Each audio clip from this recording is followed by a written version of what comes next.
Mga kanglers, ito na naman, meron tayong isang problema dito. Ang problema po nito ay kumakalog. Ang makinang ito ay super printer. Ayan, Daiwa. Carbon component ST1000Y. Okay, ang problema po sa kanya ay ito pong kumakalog na naman. Ayan, layo natin ang konti. Yan. So, nakita po ba ninyo? Ayan, tingnan nyo. Meron na namang kuka doon. Ayan. Kailangan po kasi yan, flat yan.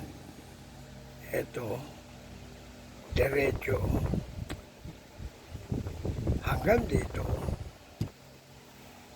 Yan. Kailangan po kasi yan ay flat. Ito ay naka-flat hanggang doon. Dahil meron niyang uka, yan po ang nagiging dahilan kung bakit kumakalog yung handle. Pag ginanon mo, kumakalog po. Kasi nga, tingnan mo, dito, ayan, inyo, kumakalog. Ayan, tingnan mo, ayan o. Kasi nga, meron siyang uka doon, uka. Okay, paano ito re-repellent? Po yung sinasabi ko, mas maganda kung bearing ang ilalagay mo. Ayan, bearing.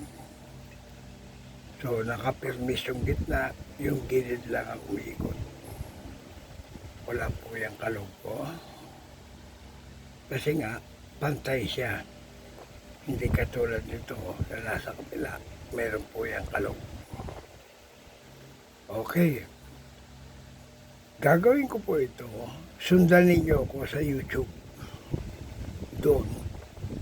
Ipakikita ko sa inyo kung paano yan re-repellent. Okay po. Ang channel ko po sa YouTube ay Chody the Repairman. Marami ko doon tip na ipinakikita na kung paano ito nire-repair.